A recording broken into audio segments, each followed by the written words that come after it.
West বেঙ্গলে government স্কলারশিপের মধ্যে সবথেকে পপুলার হচ্ছে Swami Vivekananda scholarship, NSP scholarship, যেটা আমরা ওয়েস্ট বেঙ্গল স্টুডেন্টরা অ্যাপ্লাই করতে পারি। এছাড়াও রয়েছে নবান্ন স্কলারশিপ বা চিফ মিনিস্টার স্কলারশিপ। একইভাবে যদি আমরা বলতে চাই যে এই গভর্নমেন্ট স্কলারশিপ বাদে যদি আমরা কোনো প্রাইভেট স্কলারশিপে অ্যাপ্লাই করতে চাই, তো তার মধ্যেও তো কোনো না কোনো স্কলারশিপ রয়েছে যেটা কিনা মোস্ট পপুলার, যেমন স্বামী বিবেকানন্দ স্কলারশিপ গভর্নমেন্টের দিক থেকে, তাই না? তো সেই রকমই প্রাইভেট স্কলারশিপের সব থেকে পপুলার স্কলারশিপ হলো টাটা ক্যাপিটাল পাঙ্ক স্কলারশিপ, এবং এই স্কলারশিপ থেকে ম্যাক্সিমাম স্টুডেন্টরা কিন্তু টাকা পায় তাদের এডুকেশনাল খরচ হিসেব অনুযায়ী, ঠিক আছে? তো এই স্কলারশিপ কিন্তু বর্তমানে লঞ্চ করা হয়ে গেছে। আমি কিছুদিন আগে একটা ভিডিও বানিয়েছিলাম যে খুব শীঘ্রই তোমাদের কিন্তু এই স্কলারশিপটি লঞ্চ হতে চলেছে, এবং আজকে এই স্কলারশিপ কিন্তু লঞ্চ হয়ে গেছে। এই স্কলারশিপে কী কী এলিজিবিলিটি ক্রাইটেরিয়া থাকছে, অর্থাৎ কারা কারা আবেদন করতে পারবে, কারা কারা যোগ্য, কত পার্সেন্টেজ মার্কস থাকা লাগবে, কোন ক্লাসে তোমাকে পড়তে হবে বা কলেজ স্টুডেন্টরা অ্যাপ্লাই করতে পারবে কিনা, এবং কে কত টাকা পাবে, কি কি ডকুমেন্ট লাগবে, এবং অবশেষে তোমরা কিভাবে কি অ্যাপ্লাই করতে পারবে, সম্পূর্ণ বিষয়টাই আজকের এই ভিডিওতে আমরা কভার করতে চলেছি। কার্যত যারা যারা ইন্টারেস্টেড রয়েছে তারা হাতে সময় নিয়ে ভিডিওটিকে পুরোটা দেখতে থাকো। এই গোটা ভিডিওটি দেখলে আশা করি তোমরা সকলেই বুঝে যাবে যে তোমরা এই স্কলারশিপে অ্যাপ্লাই করতে পারবে কিনা, আর যদিও বা অ্যাপ্লাই করতে পারো তা সেটা কিভাবে করতে পারবে। তো চলো সম্পূর্ণ ভিডিওটিকে দেখতে থাকো। আমার নাম বিক্রম, তোমরা সকলে দেখছো বিক্রম পাল ইউটিউব চ্যানেল। তো চলো ভিডিওটিকে শুরু করা যাক। অলরাইট, সো এই মুহূর্তে রয়েছি আমরা আমাদের ডেস্কটপ স্ক্রিনে, এবং এখানে আমরা দেখতে পাচ্ছি যে টাটা ক্যাপিটাল পাঙ্ক স্কলারশিপ 2026-27-এর জন্য কিন্তু অলরেডি শুরু হয়ে গেছে, এবং এই স্কলারশিপের লিঙ্কটা আমি ডেসক্রিপশনে দিয়ে রাখবো। তোমরা চাইলে ওয়ান ক্লিকে বাডি ফর স্টাডির এই ওয়েবসাইটে ভিজিট করতে পারো। এবং এই স্কলারশিপে দেখো প্রথমত কি বলা হচ্ছে, scholarship for up to INR 18,000 for school, under graduation, diploma and ITI students, এবং অন্যান্য কোর্সের স্টুডেন্টরাও এখানে অ্যাপ্লাই করতে পারবে, সেটাও আমরা দেখবো। আচ্ছা, এখানে কিন্তু ওয়েবসাইটের শুরুতেই অ্যাপ্লাই নাওয়ের বাটন রয়েছে। এখানে ক্লিক করলে আমরা বর্তমানে চাইলে অ্যাপ্লাই করতে পারি। লাস্ট ডেট কত কি রয়েছে সেগুলোকে নিয়েও আমরা জানবো। একটু নিচের দিকে যদি স্ক্রল ডাউন করি, তো এইখানে আমরা দেখতে পারবো যে ক্লাস 11-12 অ্যাজ ওয়েল এজ যারা যারা আন্ডার গ্র্যাজুয়েশন ডিগ্রি করছে, ডিপ্লোমা করছে, ITI করছে, এরা সকলেই এখান থেকে কিন্তু অ্যাপ্লাই করতে পারবে, ঠিক আছে? আরও যদি নিচের দিকে একটু স্ক্রল করি, তো এখানে কিন্তু আমরা এবার দেখতে পাবো যে যারা যারা ক্লাস 11-12-এ পড়াশোনা করছে তাদের জন্য এখানে খোলা হয়েছে পোর্টালটি। যারা যারা জেনারেল গ্র্যাজুয়েশন করবে, পলিটেকনিক করবে, ডিপ্লোমা করবে, ITI করবে, তাদের জন্য এখানে কিন্তু ওপেন রয়েছে এই স্কলারশিপটি। 2025-এর কিন্তু লাস্ট পর্যন্ত দেওয়া হয়েছিল, যার রেজাল্টটা অলরেডি বেরিয়ে গেছে। হ্যাঁ, 24, 23, 22, 21, 20 অর্থাৎ 2020 থেকে এই স্কলারশিপটি কিন্তু প্রোভাইড করানো হচ্ছে নিজস্ব কোর্সের ফিজ অনুযায়ী, ঠিক আছে? তো যাই হোক, প্রথমে আমি প্রত্যেকটাইকে দেখাবো, মানে ক্লাস 11-12-এরও দেখাবো, আন্ডার গ্র্যাজুয়েশনের দেখাবো, সমস্তটাই দেখাবো। কিন্তু এই ক্লাস 11-12-এর দেখাচ্ছি মানে যে কলেজ স্টুডেন্টরা দেখবে না সেটা কিন্তু না, অনেকটাই কিন্তু সিমিলার থাকছে, ঠিক আছে? তো দেখো ভালো করে, ডেডলাইন কিন্তু 26শে অক্টোবর, অর্থাৎ 2026-এর 26শে অক্টোবরের মধ্যে তোমাদেরকে অ্যাপ্লাই করতে হবে। বাড়িতে বসেই অ্যাপ্লাই করতে পারো, কোনো টাকা পয়সা লাগবে না, কোনো প্রবলেম হবে না। তো এলিজিবিলিটি ক্রাইটেরিয়া থেকে আমি শুরু করব, তারপরে কি কি বেনিফিট থাকছে এবং কি কি ডকুমেন্ট তোমাদের আপলোড করা লাগবে সমস্তটার দিকেই আমি এগিয়ে যাব। দেখো এখানে কিন্তু রিড মোর অপশন রয়েছে, এখানেও আমরা চাইলে ক্লিক করতে পারি। আদারওয়াইজ আমরা কিন্তু চাইলে এখানে ভিউ ডিটেলসেও ক্লিক করতে পারি।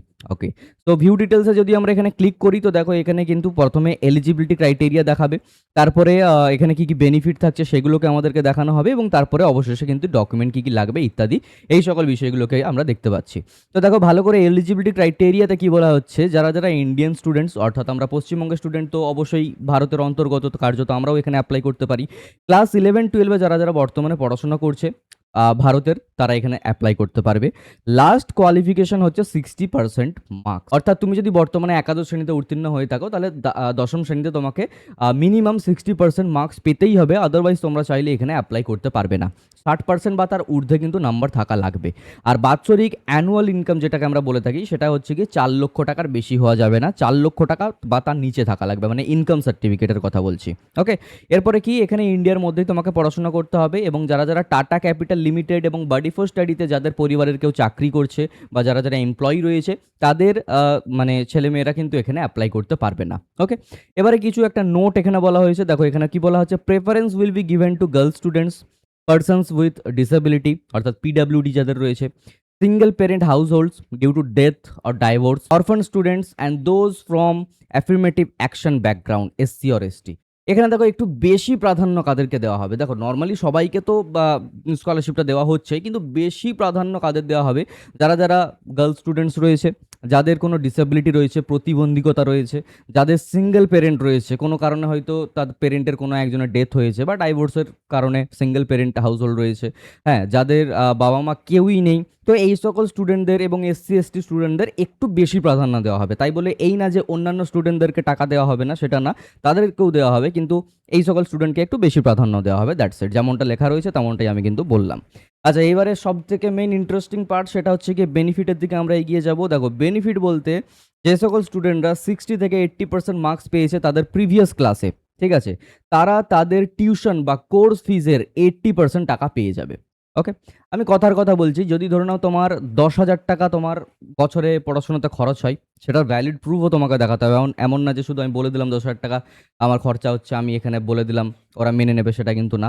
ডেফিনিটলি তোমাকে একটা ভ্যালিড প্রুফ দেখাতে হবে। সেটা কোথা থেকে দেখাবে? অ্যাডমিশন প্রুফ, হ্যাঁ? তো ফিজ রিসিপ্ট এইসবগুলো থেকে তোমাকে দেখাতে হবে। তো আমি কথার কথা বলি, যদি 10,000 টাকা তোমার খরচ হয় বছরে, তো তুমি সেই জায়গাতে 8,000 টাকা পাবে। ঠিক আছে?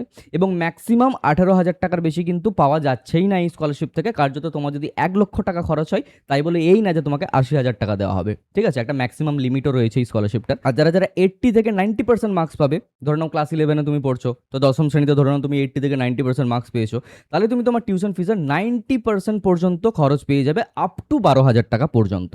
ঠিক আছে? এবং যারা 90% মার্কস বা তার উপরে মার্কস পাচ্ছে, তারা তাদের টিউশন ফিজ বা কোর্স ফিজের 100% খরচ পাবে, আপ টু 15,000 টাকা পর্যন্ত। মানে ম্যাক্সিমাম 15,000 টাকা পর্যন্ত পেয়ে যাবে। ঠিক আছে? তো এই হলো গিয়ে মূলত বিষয়, এবং ডকুমেন্টেশনটাকে একটু ভালো করে দেখে নাও, কারণ ডকুমেন্ট ভুল দিলে কিন্তু তোমরা এই স্কলারশিপের যোগ্য থাকলেও টাকা পাবে না। Number 1, government issued identity proof. Aadhaar card, voter card, PAN card, এই সকল কিন্তু ডকুমেন্ট দিতে পারো। পাসপোর্ট সাইজ ফটোগ্রাফ লাগবে, ছোট ফটো। ইনকাম প্রুফ লাগবে, যেটা ফর্ম 16 এ দিতে পারো। Income certificate issued by government authority দিতে পারো। স্যালারি স্লিপ দিতে পারো, যা খুশি। ঠিক আছে? বাট আমি যদি পার্সোনালি সাজেশন দিই, তো তোমার ফ্যামিলি মেম্বারের মধ্যে কেউ যদি স্যালারি পাওয়া মানুষ হয়ে থাকেন, চাকরি করে থাকেন, স্যালারি স্লিপ দিয়ে দিতে পারো। আর না হলে সরকারের যেই মানে ইনকাম সার্টিফিকেট থাকে, অনলাইন থেকে অ্যাপ্লাই করে নিতে পারো। তারপরে বিডিও অফিস থেকে গিয়ে ইনকাম সার্টিফিকেট জেনারেট করিয়ে তারপরে অ্যাপ্লাই করতে পারো। একবার অ্যাপ্লাই করবে, 6 মাস পর্যন্ত বিভিন্ন স্কলারশিপে অ্যাপ্লাই করতে পারবে। ওকে? আচ্ছা, এরপরে কি লাগবে? Proof of admission. স্কুলের আইডি কার্ড হতে পারে, বনিফাইড সার্টিফিকেট হতে পারে, যা কিছু। ওকে? তুমি যে অ্যাডমিশন নিয়েছো সেটার একটা প্রুফ লাগবে। কারেন্ট একাডেমিক ইয়ার ফি রিসিপ্ট লাগবে। এবছর যে তুমি অ্যাডমিশন নিয়েছো, সেটা তুমি একাদশ শ্রেণীতে থাকো, দ্বাদশ শ্রেণীতে থাকো, তার একটা ফি রিসিপ্ট থেকে থাকে, যেটা স্কুলকে চাইলেই স্কুল থেকে কিন্তু তোমরা পেয়ে যাবে। সেটা এখানে লাগবে, এবং ওই ফি রিসিপ্টে যত টাকা থাকবে সেই অনুযায়ী কিন্তু তুমি টাকা পাবে। আগের বছর কি হয়েছিল? অনেকে 200-300 টাকা পেয়েছিল। তো স্কুলের অ্যানুয়াল ফি রিসিপ্ট হয়তো অনেক কম ছিল, তাই তার 80% তারা পেয়েছিল, এবং পরবর্তীতে ভাবছে যে টাটা স্কলারশিপে টাকা তো দেয় কিন্তু খুবই কম দেয়। সেটা না, তোমাকে তোমার ফি রিসিপ্টটাকেও মেনটেন করতে হবে, তবেই বেশি টাকা পাবে। ওকে? বাকি ব্যাংকের ডিটেল তোমাদেরকে লাগবে, পাসবুকের কপি দিয়ে দেবে। মার্কশিট লাগবে আগের বছরের, অর্থাৎ একাদশ শ্রেণীতে উত্তীর্ণ হয়ে থাকলে 10ম শ্রেণীর মার্কশিট লাগবে। দ্বাদশ শ্রেণীতে পড়াশোনা করলে একাদশ শ্রেণীর লাগবে। ওকে? ডিসেবিলিটি বা কাস্ট সার্টিফিকেট যদি থাকে তাহলে দেবে, না হলে দেওয়ার প্রয়োজন নেই। ওকে? সো এই হলো গিয়ে মূলত আ আমাদের ক্লাস 11-12 এর স্টুডেন্টদের জন্য। এবার একটা মজার বিষয় দেখো, যারা college student, diploma, polytechnic, ITI রয়েছে, তাদেরও কিন্তু অনেকখানি সেমই থাকবে এলিজিবিলিটি। তাই বললাম যে শুরুর থেকে মন দিয়ে দেখতে থাকো। তো যাই হোক, এখানে দেখো ভিউ ডিটেইলসে ক্লিক করলাম। যারা আন্ডার গ্র্যাজুয়েশন কোর্স করছে, যেমন বিকম, বিএসসি, বিএ, তারা এইরকম টাইপের যারা ডিগ্রি করছে তারা এখানে অ্যাপ্লাই করতে পারবে। ডিপ্লোমা যারা করছে, আইটিআই যারা করছে, তারা এখান থেকে অ্যাপ্লাই করতে পারবে। মিনিমাম এখানেও 60% মার্কস থাকা লাগবে, 4 লক্ষ টাকা বাৎসরিক অ্যানুয়াল ইনকাম বা তার থেকে কম হওয়া লাগবে। আর ইন্ডিয়ান কলেজ, ইউনিভার্সিটি বা টেকনিক্যাল ইনস্টিটিউটে পড়াশোনা করতে হবে, অ্যান্ড দ্যাটস ইট। আর যারা টাটা ক্যাপিটাল লিমিটেড এবং বাডি ফর স্টাডিতে যারা চাকরি করছে, যাদের পরিবারের কেউ, তারা এখানে অ্যাপ্লাই করতে পারবে না। এবার দেখো একটা জিনিস, 60 থেকে 80% পর্যন্ত যারা মার্কস পাবে আগের বছরে, তারা পাবে 80% of their tuition or course fees up to 12,000 টাকা। যারা 80 থেকে 90% মার্কস পাবে, তারা পাবে তাদের কোর্স ফিজের 90% টাকা, আপ টু 15,000 টাকা। এবং যারা 90% বা তার উপরে পাবে, তারা কিন্তু এখান থেকে পেয়ে যাবে 100% of course fees up to 18,000 fees. Okay? I hope that বোঝা গেছে, কারণ আগেরবারই আমি আলোচনা করেছি এই বিষয়টাকে নিয়ে। শুধু এখানে অ্যামাউন্টের তফাৎ রয়েছে। ডকুমেন্টেশনের ক্ষেত্রেও যদি বলি, এক্স্যাক্টলি সেম রয়েছে, যেটা কিন্তু ক্লাস 11-12 এর রয়েছে। কার্যত এইটাকে নিয়েও আমি পুনরায় আর বলছি না। ওকে? যদি কোনোভাবে তোমাদেরকে কনট্যাক্ট করতে হয়, কোনো টাইপের প্রবলেম, কোনো টাইপের ইস্যু, তাহলে এখানে কিন্তু ইমেল এবং ফোন নাম্বার দুটোই রয়েছে। তোমরা চাইলে এগুলোকে ইউজ করতে পারো। এবার সবথেকে বড় বিষয় যেটা, সেটা হচ্ছে গিয়ে আমরা এপ্লাই কিভাবে করব? দেখো, এপ্লাই করার জন্য বেসিক্যালি এখানে আ একটা সিম্পল রুল রয়েছে। যারা আমার আগে ভিডিও দেখেছো তারা অবশ্যই জানো যে কিভাবে কি এপ্লাই করতে হয়। বাট যারা তাও ডাউটে রয়েছো, ডেফিনেটলি বলছি, যারা ক্লাস 11-12 এ পড়ছো তারা এখানে গিয়ে এপ্লাই নাওতে ক্লিক করবে। যারা গ্র্যাজুয়েশন, পলিটেকনিক, ডিপ্লোমা, আইটিআই করছো তারা এই অপশনে গিয়ে ক্লিক করবে, অর্থাৎ অ্যাপ্লাই নাওতে ক্লিক করবে। জাস্ট অ্যাপ্লাই নাওতে ক্লিক করবে। অ্যাপ্লাই নাওতে ক্লিক করার পর এখান থেকে তোমাকে সাইন ইন রেজিস্ট্রেশন করতে হবে। Basic details, personal details, guardian details, educational details, then document upload and কিছু রেফারেন্সেস এবং কিছু এফএকিউ অর্থাৎ কিছু কোয়েশ্চেন্স থাকবে, সেগুলোকে ঠিকঠাকভাবে সাবমিট করতে হবে। এবার একটা ভিডিওতেই গোটা সব কিছু দেখাতে গেলে ভিডিওটা প্রচুর বড় হয়ে যাবে এবং তোমাদের মধ্যে অনেকেই কিন্তু এখন ভিডিওটা ছেড়েও চলে গেছে। কারণ রিল স্ক্রলিং সময়ে কিন্তু এখন অতটা অ্যাটেনশন থাকবে না, সেটা যতই গুরুত্বপূর্ণ ভিডিও হোক। কার্যত এই নিয়ে আমি একটি ডেডিকেটেড ভিডিও এর পরের ভিডিওতেই বানাবো, অর্থাৎ আজকে এই ভিডিওটা আমি আপলোড করতে চলেছি 26 তারিখে। তো 27 তারিখে কীভাবে কি অ্যাপ্লাই করবে সেই নিয়ে কিন্তু আমি একটা ভিডিও বানিয়ে দেবো। ওকে? তো ডেফিনেটলি তোমরাও আমাকে জানাও যে আমি ভিডিওটা বানাবো কিনা। আর এই ভিডিওটা ছিল এই পর্যন্তই। তোমার বন্ধুদেরকে শেয়ার করতে একদমই ভুলবে না যারা টাটা ক্যাপিটাল পাঙ্ক স্কলারশিপ পেতে ইচ্ছুক রয়েছে। আর অবশ্যই তুমি কতটা এক্সাইটেড এই স্কলারশিপটাকে নিয়ে কমেন্টে আমাকে জানাতে পারো। যাওয়ার আগে চ্যানেলটিকে সাবস্ক্রাইব করে নোটিফিকেশন বেলটিতে অল দাবিয়ে দাও এই টাইপের ভিডিও আরও পেতে হলে। Thank you so much to all of you. By.